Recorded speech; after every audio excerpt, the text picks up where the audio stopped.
지금 저희가 얘기하고 있는 것이 예수님의 인성인데요. 예수님의 인성이 뭔지 먼저 얘기를 해볼게요. 예수님은 진짜 하나님이셨다. 예수님은 진짜 하나님이셨기 때문에 예수님이 말한 건 진짜고, 예수님 부활도 진짜 하셨고, 예수님이 말씀하신 대로 우리가 예수님 믿으면 천국 갈 수 있다. 인간이면 우리는 그렇게 할 수 없죠. 능력이 없으니까. 근데 예수님이 하나님이기 때문에 가능하다는 거예요. 근데 예수님의 특징이 하나 있어요. 무슨 특징이냐면 예수님은 100% 하나님이셨어요. 즉 100% 신이었어요. 근데 또 동시에 100% 인간이셨어요. 100% 인간이셨던 게 왜 중요한지에 대해서 요즘 얘기하고 있어요. 100% 인간이어서 중요한 게 뭐냐면 예수님이 저도 헷갈렸었는데, 저는 예수님이 하나님이시니까 예수님이 9개월 동안 여자의 뱃속에, 마리아의 뱃속에 있었거든요. 그리고 태어났잖아요. 태어날 때 응애 하고 태어났겠죠. 그죠? 그리고 애기니까 말은 못했겠죠. 근데 나는 머리로는 하나님이니까 다 알고 있을 거라고 생각했어요. 근데 성경에 보니까 키가 자라는 것처럼 지혜도 자랐대. 그 말은 뭐냐면 태어났을 때는 그냥 정말 애기였다는 거예요. 이게 왜 중요하냐면 이분은 우리가 겪은 거를 다 겪었다는 거예요. 그래서 우리가 힘든 거, 제가 지금 5살인데 지금 엄마 아빠 집 밥 먹을 때마다 항상 엄마 아빠 옆에 앉아 있어야 돼요. 근데 우리는 바쁘니까 가끔은 앉아주긴 하지만 보통은 그냥 혼자 먹어 그럴 거 아니에요. 그때 제가 어떤 감정인지 솔직히 알기가 좀 어려워요. 왜냐면 나는 이제 어른이니까 저 때 내가 기억도 잘 안 나고. 근데 예수님도 그 과정을 겪으셨기 때문에 제가 그 섭섭함이 있을 때 예수님한테 기도하면 예수님이 제 마음을 완전히 이해한 상태로 들어주신다는 거예요. 왜냐면 그걸 겪으셨으니까. 그래서 우리한테 소망이 있는 거예요. 우주밖에 하나님은 다 아시고 너무 거룩하시고 고귀하시고 깨끗하신 분이니까 나는 자꾸 더러운 거 좋아하는데, 난 자꾸 안 좋은 거 자꾸 이런 거 유혹되는데 저분은 그런 거 없대니까 왠지 저분은 내 마음을 모를 것 같잖아요. 또 엄마 아빠도 내 마음을 모를 거가 있고, 지아가 엄마 아빠가 너의 마음을 다 알아주진 않을 거 아니야. 물론 두 분이 많이 알아주시겠지만 또 엄마 아빠한테 말하기 뭐한 것도 있고. 근데 예수님의 인성 때문에 예수님한테 다 말하신다. 이분은 다 겪어보셨고, 다 솔직히 우리가 겪을 수 있는 것 중에 제일 심한 걸 다 겪어가셨대요. 그러니까 예수님의 인성이 너무 중요한 거예요. 그래서 예수님의 인성을 경험한 것을 제가 많이 간증을 했는데, 제가 간증을 하면서 신성에 대해서 설명하는 주가 몇 주 있었어요. 그때 간증을 하면서 제가 느낀 게 한 가지가 뭐였냐면, 제가 간증을 하는데 저란 사람이랑 여러분들 좀 다르니까 제가 하는 간증이 별로 와닿지 않을 수 있겠는 거예요. 저도 베드로의 간증은 전혀 와닿지 않아요. 베드로는 되게 열정적인 사람이거든요. 예수님 그러면 막 목숨 걸고 가는 사람인데 전혀 목숨을 거는 사람이 못 돼요. 성격이 열정적이지 못해. 항상 좀 이렇게 약간 나쁘게 말하면 약간 냉철함을 유지하는 거죠. 항상 머리로 이렇게 아무리 급해도 머리로 판단해야 되는 성격인 거예요. 막 불같이 가지 못해. 그러니까 베드로가 하는 간증들이 제가 성경을 보면서 읽어도 이거 내가 이렇지 않은데 나랑 이게 와닿지가 않을 때가 많은 거죠. 그래서 제 간증을 계속 하겠지만 앞으로도 오늘도 간증을 할 거고. 근데 성경에 있는 인물들을 예수님께서 많이 만나주셨는데 이런 사람도 만나고 저런 사람도 만나고 이런 상황에 있는 사람도 만나고 저런 상황에 있는 사람도 만나주셨는데 그 사람들을 한번 쭉 다 하면 그분들 중에서 한 분은 얻어 걸리겠지. 여러분이랑 똑같은 상황에 있는 사람이 한 분 있겠지라는 마음으로 지금 그걸 시작하고 있습니다. 그래서 몇 주 됐는데요. 지난주랑 이번 주가 조금 연결돼요. 지난주에는 어떤 얘기를 했냐면 아주 오랜 동안 어려움을 겪었던 사람, 아주 오랜 시간 동안 어려움이 있었어요. 이 어려움을 해결하려고 노력을 많이 해봤는데 안 됐어. 그래서 아주 어려움이 오래 있어서 어려움이 있는 사람, 38년 된 병자였는데 그분한테 예수님이 오신 얘기를 했습니다. 오셔서 뭐라고 하셨다고요? 너 정말 낫고 싶냐고 물어보시다고 했죠. 그게 무슨 뜻인지 지난주 같이 얘기했잖아요. 그게 무슨 말이냐면 우리가 어떤 아픔이 있거나 상처를 받은 게 어렸을 때 다들 상처가 있어. 아니면 제가 지난주에 예를 들었던 저보다 농구를 훨씬 잘하는 학생인데 손가락 3개가 없는 학생이 있었어요. 손가락 3개가 없는데도 불구하고 저보다 농구를 훨씬 잘해. 그런데 얘는 손가락 3개 때문에 자기는 데이트도 못하겠고 자기가 누가 좋다 그래도 못 믿겠고 이 상처에 항상 있어요.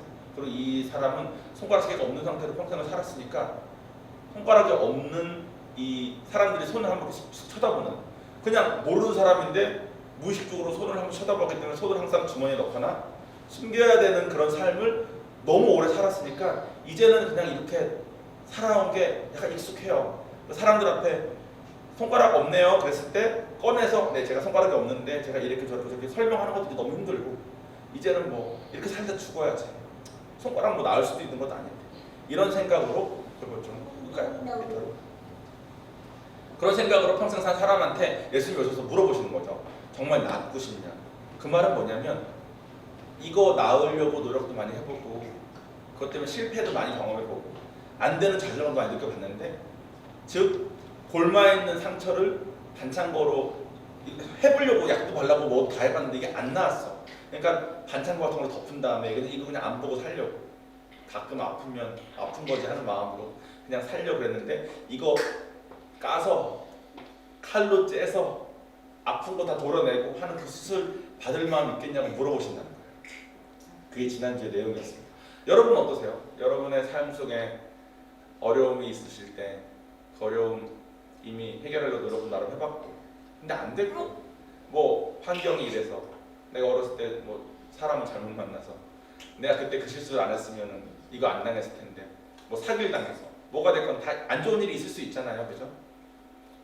근데 지금 시간 많이 지났잖아요, 그죠? 이제는 그거 생각나도 괜찮고 살만 하잖아요. 근데 그거 예수님이 오셔서 그거 다시 나랑 같이 고쳐볼까 하실 때 꺼내보실 마음이 있으세요?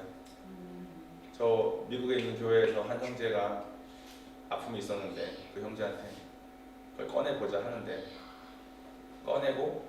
꺼내니까 예수님께서, 되게 아팠지만 꺼내니까 예수님께서 그것을 치료하기 위해서는 이렇게 하면 돼라고 방법을 주셨는데, 그 방법을 하려니까 자기 아픈 거를 계속 느껴야 되니까 못 가더라고. 그러니까 자꾸 마음에 그냥 이러고 살아왔는데 그냥 살래요라는 마음이 자꾸 들어온다는 거예요. 이걸 고치려고 예수님한테 방법까지 받았는데 이 아픔을 계속 느끼면서 계속 그 고통을 하는 게 너무 괴롭대. 그래서 그냥 그랬던 마음. 근데 제가 걔한테 하나님의 방법으로 가면 좋다라는 말 말고 더 이상 못 하겠더라고. 걔가 얼마나 아픈지도 알겠으니까. 근데 그게 그 학생뿐만 아니라 저도 그렇고 여러분들도 아마 그럴 거예요. 근데 예수님께서는 그거 들고 나오길 원하신다. 이번 주에는, 지난주에는 이제 오랜 어려움을 가지고 있던 사람들 예수님이 오신 거예요. 이번 주에는 자기가 어려움이 있어서 예수님한테 찾아온 사람의 얘기예요.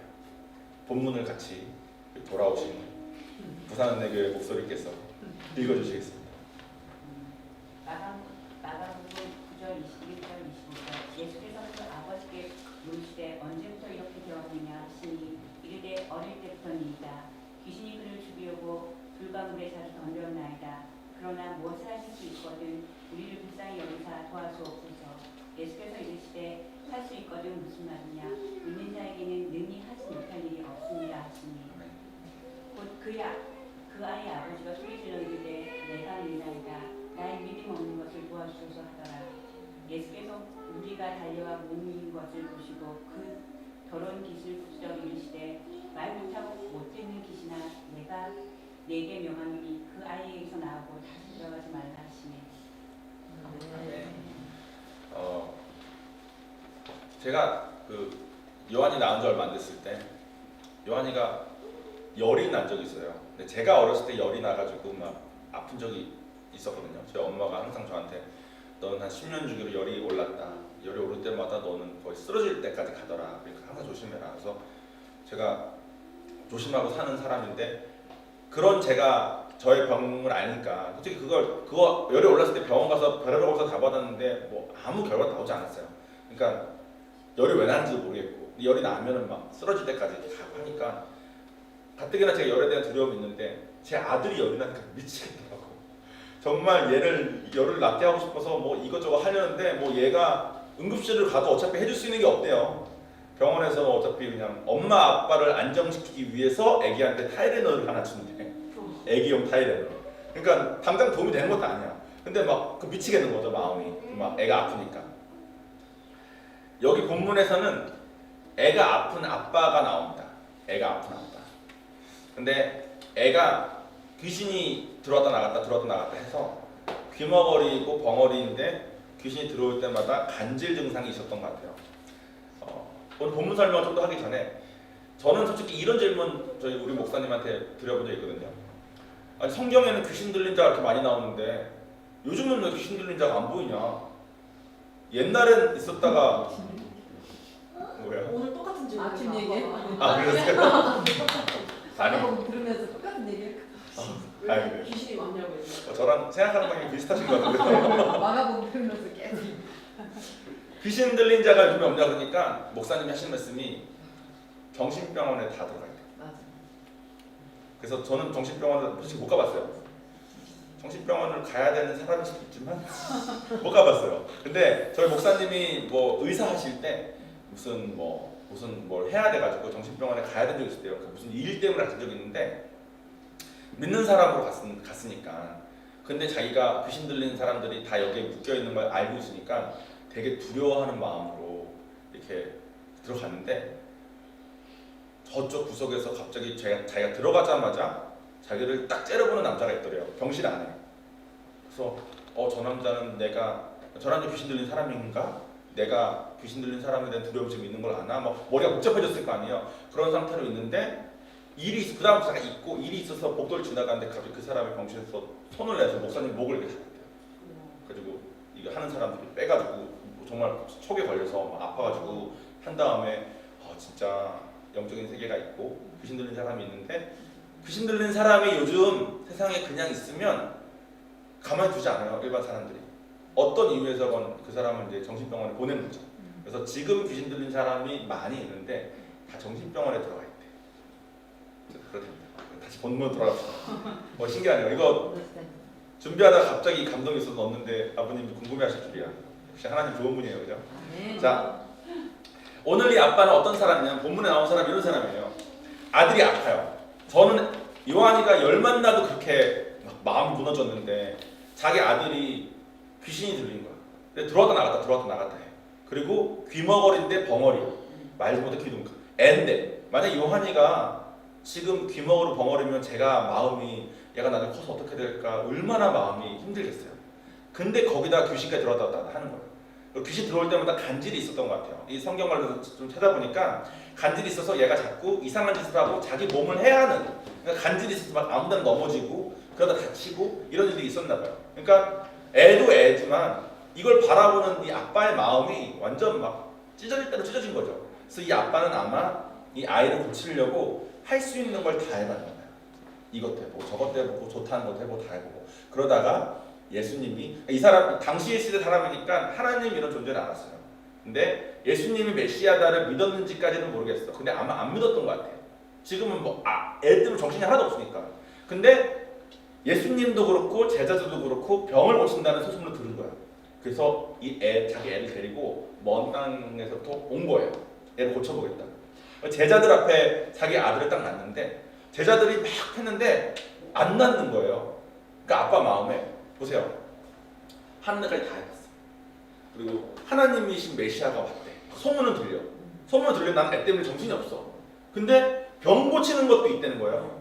그리고 예수님도 고치지만 제자들도 병을 막 고친대. 그러니까 내 애를 데리고 왔을 때 예수님은 산에 기도하러 올라가셨었대요.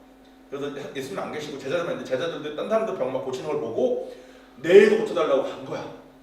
제자들이 기도하고 손 얹고 했는데 안 나은 거죠. 그때 아빠 마음이 어땠겠냐는 거야. 다 해봤는데 안 됐고 이것도 안 돼. 근데 그때 예수님이 오신 거죠. 자기의 어려움 때문에, 자기 아들의 어려움 때문에 찾아온 사람에게 예수님이 오셔서 처음 하신 말씀이 언제부터 얘를 그냥 물어보신 거예요. 그러니까 어렸을 때부터 이렇게 했다 하면서 아빠가 뭐라 그러냐면 혹시 뭐라도 해주실 수 있으면 좀 해달라고 이렇게 말을 한 거야. 그러니까 마음이 내가 다 해봤고 당신 제자들도 안 됐던데 이거 안 될 것 같지만 혹시라도 뭐라도 있으면 제발 해달라. 이 마음으로 온 거죠. 그러니까 예수님께서 뭐라고 하시냐면 믿는 자한테는 능치 못함이 없는데 그게 무슨 말이냐라고 말씀하세요. 이게 좀 나중에 설명드리겠습니다. 좀 헷갈리죠. 그러니까 아빠가 내가 믿겠다고 나의 믿음 없음을 도와달라고 말하니까 예수님께서 아이를 고쳐주는 장면입니다. 오늘의 본문은 우리와 관계를 올바로 맺고 싶으셔서 하나님께서 우리를 너무 사랑하고 싶으시니까 하나님께서 우리에게 쓰시는 방법에 대한 내용을 볼 수 있는 장면이에요. 제가 지금 듣고 있는 신학교 수업에서 나온 장면이기도 한데 제가 슬라이드를 하나 만들었습니다.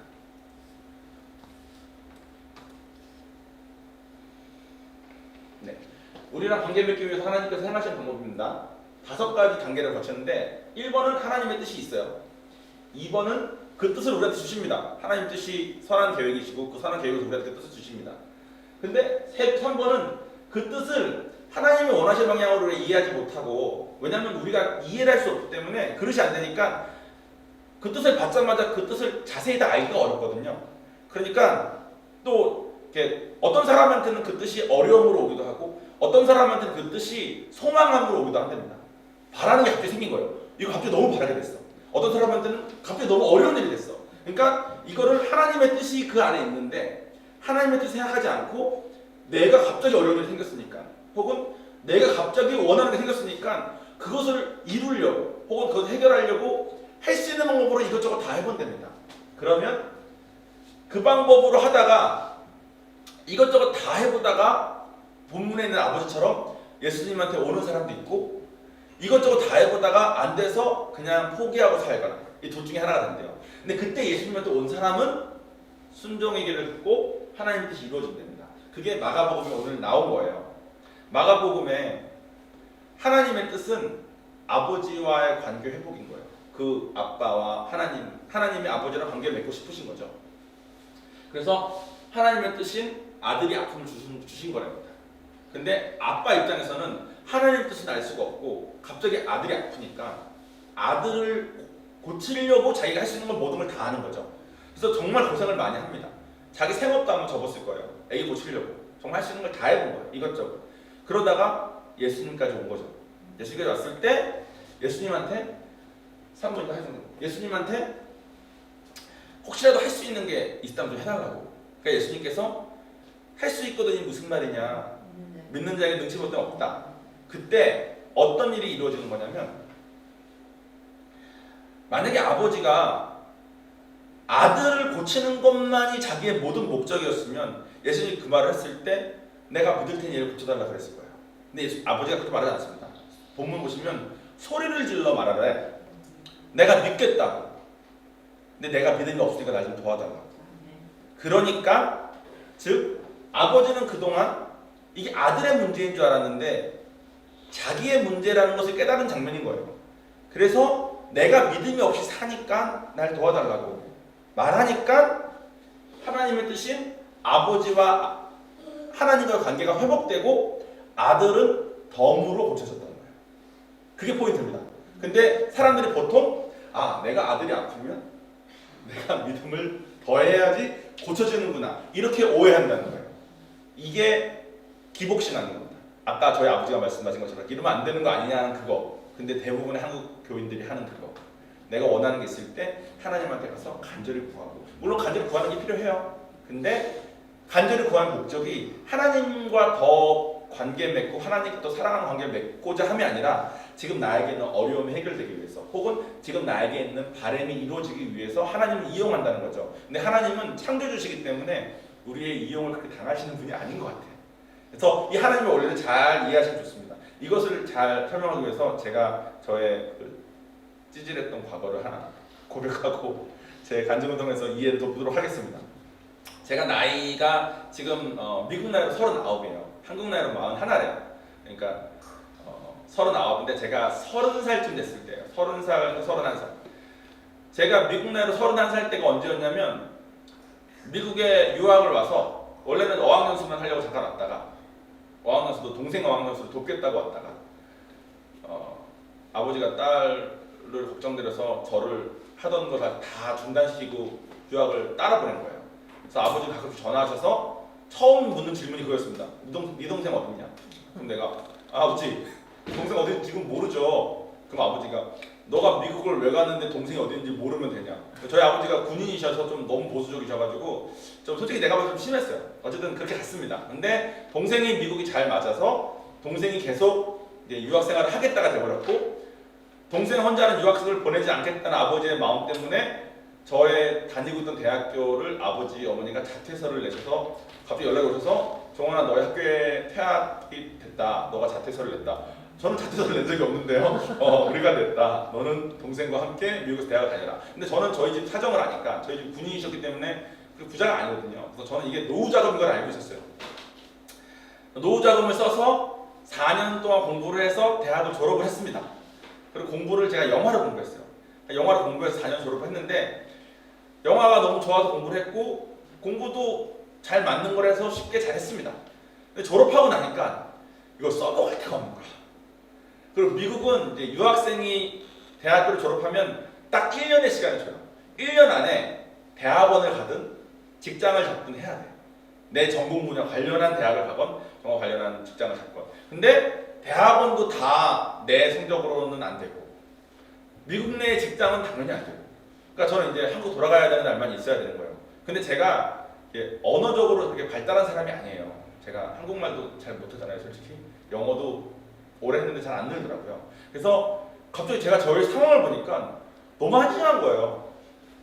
5년 정도, 4년 반 정도를 엄마 아버지 노후 자금 다 까먹고 동생은 안전하게 보호가 되는 것 같다만 이게 제가 20대 중반부터 30 초반, 30살까지의 삶을 엄마 아버지 노후 자금을 다 까먹었는데 영어도 못하고 이상한 과목 공부해서 한국에서 써먹을 데 없는 실패한 유학생이 되어 있더라고. 내가 나를 객관적으로 딱 보기 시작하니까 나 실패했구나. 나 인생 이렇게 되면 이제 앞으로 나의 삶은 어렵겠구나. 이런 생각이 딱 들었어요. 그러니까 마음이 힘들죠. 그래서 하나님께 기도를 많이 했습니다. 나 좀 도와달라고. 근데 아무 응답도 없으시고 아무 좋은 일도 일어나지 않았어요. 근데 이제 아버지한테 말씀드렸죠. 아버지 제가 이제 9개월 정도 있으면 한국 돌아갈 것 같습니다. 아버지가 왜 돌아오냐? 그래서 사정 말씀드렸죠. 제가 졸업한 학교가 그렇게 좋은 학교도 아니고 전공한 과목이 그렇게 좋은 과목도 아니고 미국에서는 뭐 좋은 대학원을 가건 좋은 걸 해야 되는데 안 된 것 같습니다.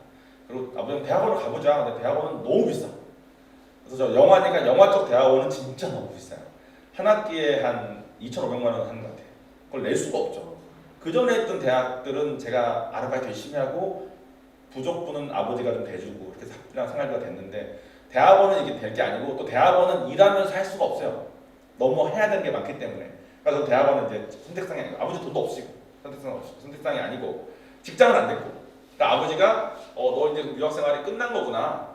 그러면 너 이제 한국 돌아오기 전에 내가 미국 갈 테니까 같이 뭐 시간 좀 보내자 하고 오신 거예요, 아버지가. 그래서 아버지 어머니가 두 분도 없었어.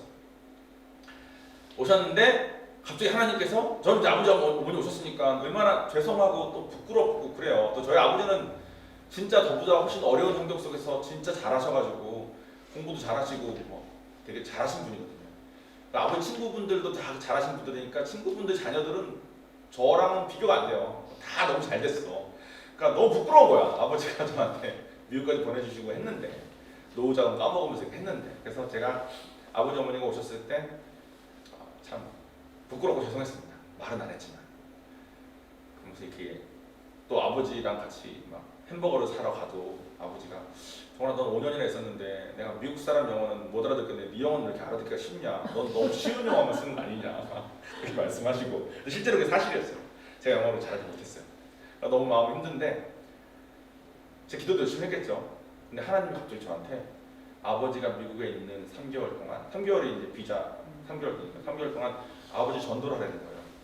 갑자기 제 마음에 아니 하나님 제가 뭐 좀 잘 돼 있어야 아버지한테 예수 믿으라고 믿으시지 아무것도 뭐 지금 안 되고 아버지 입장에서는 이제 한심해가지고 지금 이게 막 얘 어떡하냐 하고 있는 그런 아들일 텐데 제가 아버지 보고 교회 가자 좀 가시겠습니까?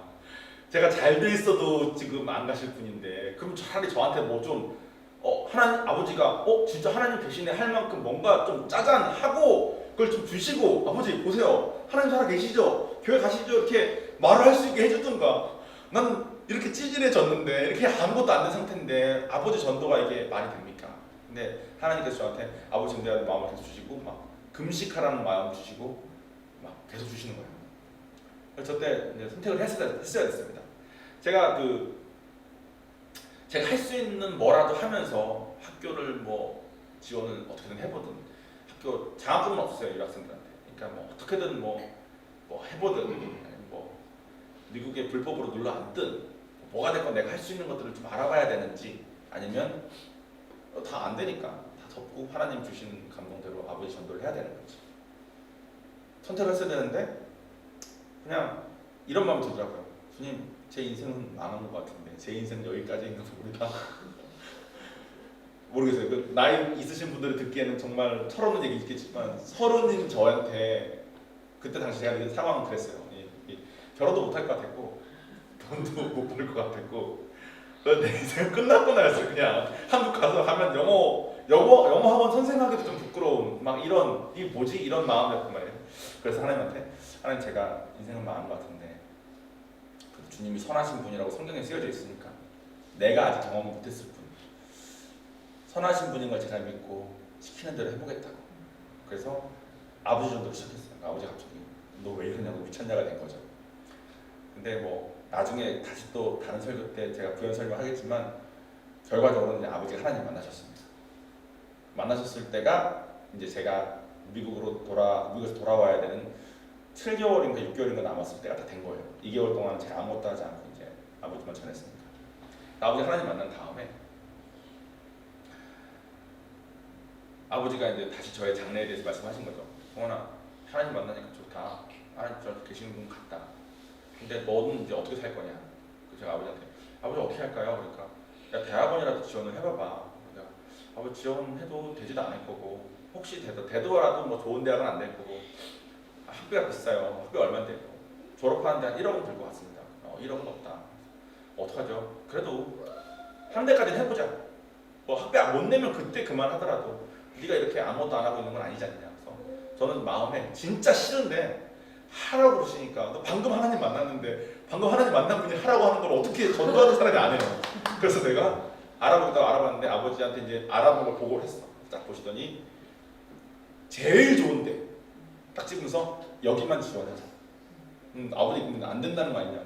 그러니까 거기는 돼도 돈도 못 내고 별 가방도 없고 여기만 지원을 하자 된 거여서 네 아버지 지원하죠. 아버지가 원하니까 지원하죠. 그래서 거기는 1년에 전 세계에서 14명을 뽑는 학교였어요. 학교 이름이 미국 영화 연구소예요. 그죠? 뭐 50대 뭐 최고의 영화 선정 이런 거 나오잖아요. 그 선정이 거기서 하는 거예요. 그 연구소에서 하는 거예요. 거기에 이제 매년 막 1000명 가까이가 지원을 하면 14명 뽑는 거예요. 거기에 이제 제가 지원을 내야 되는 거죠.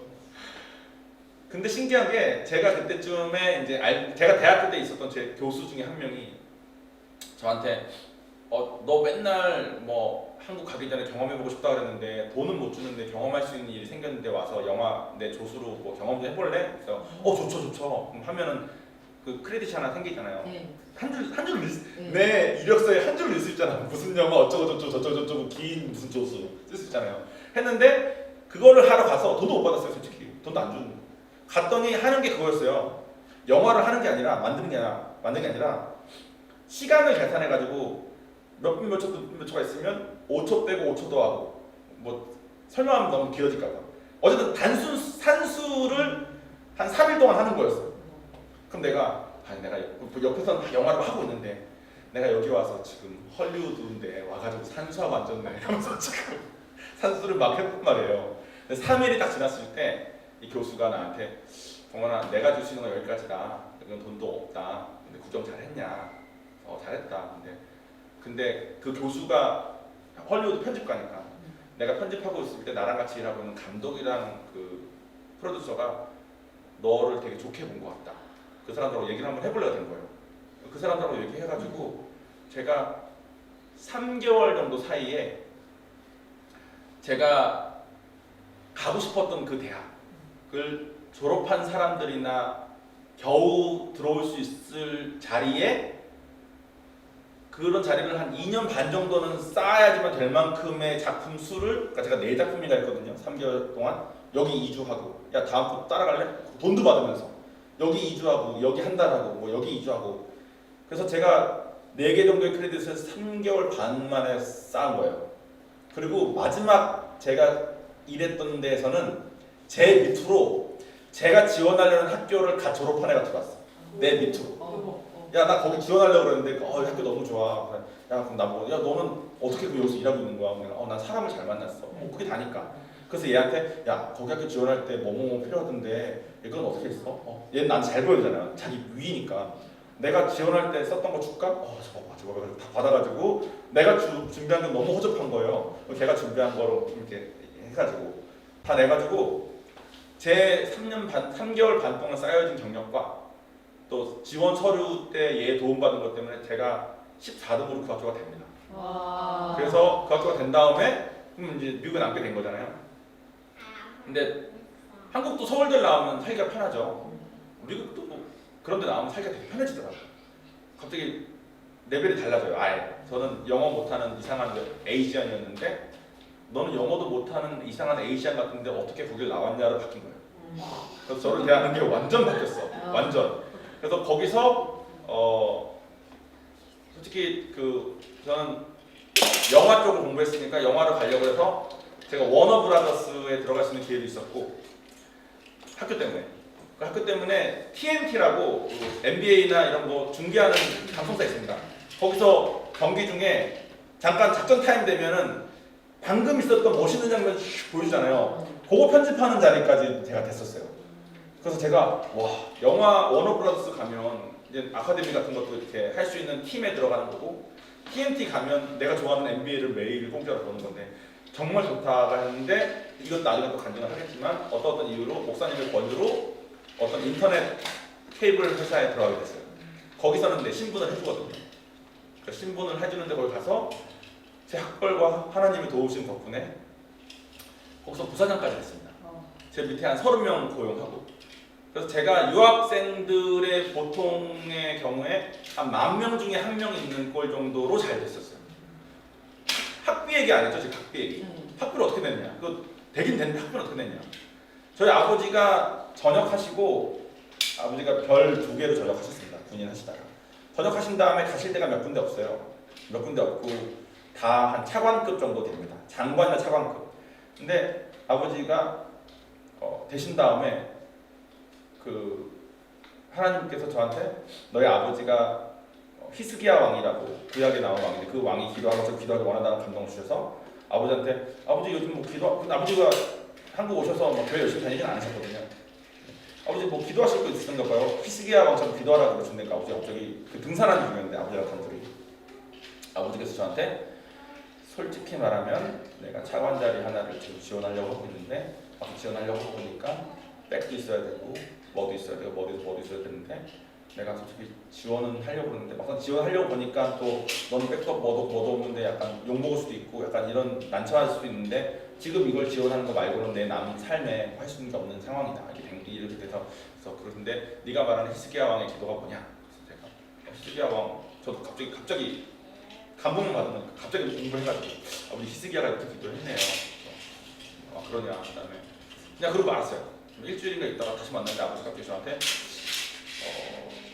내가 기도하고 있다고 기도하고 계시냐고 어떻게 기도하시냐니까 내가 기도를 어떻게 하는지 모르는데 누구한테 배우기는 좀 부끄러워가지고 새벽기도를 한번 가봤대요.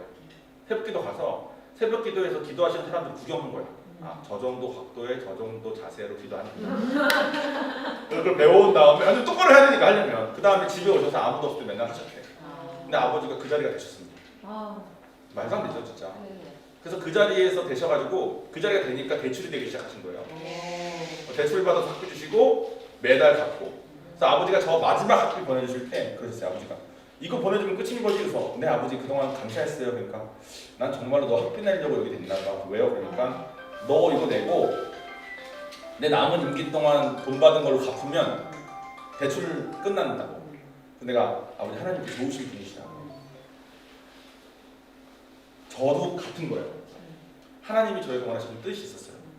제가 봤을 때 그 뜻은 제가 하나님 좀 사랑하고 하나님 관계 맺고 사는 거였어요. 근데 저는 머리가 좀 복잡한 사람이니까 하나님을 신경 쓰기에는 걸리는 게 너무 많은 사람인 거예요. 삶에.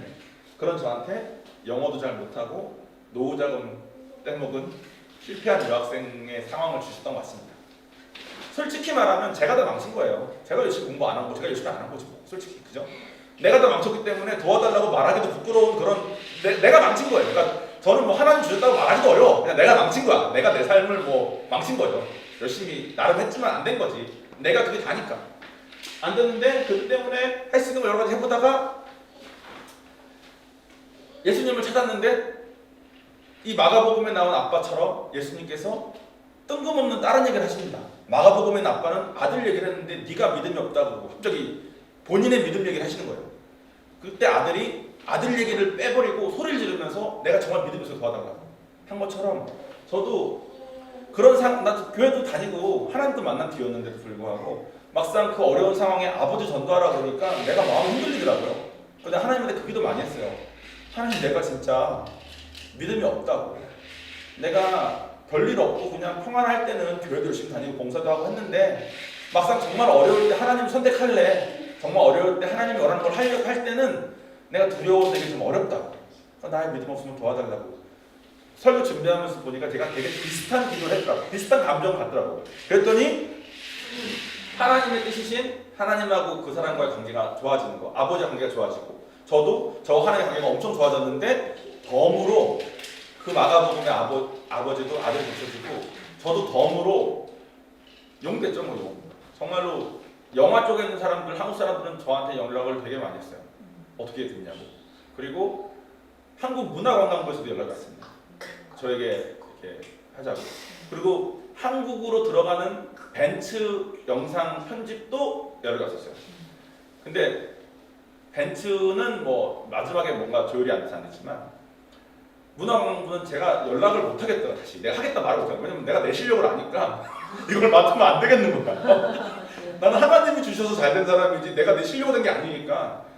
그래서 하나님의 뜻은 주님과 나의 관계인데 제가 그것을 경험한 뒤에 제 삶을 대하는 제 태도가 어땠겠습니까? 제가 어려움이 있을 때마다 그 가운데 있는 하나님의 뜻을 먼저 찾지 않았겠습니까? 제 마음에 소망이 생길 때마다 그 안에 있는 하나님의 뜻을 먼저 찾지 않았겠습니까?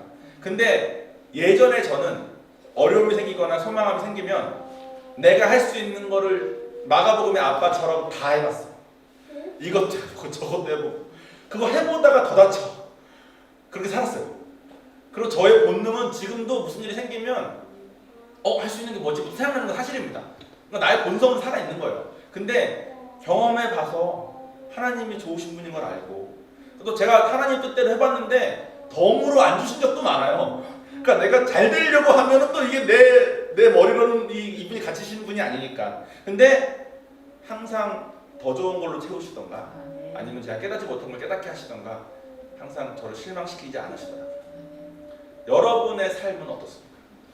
여러분의 삶에 어려움이 혹시 있으십니까? 혹은 여러분의 삶에 바라는 것이 혹시 있으십니까?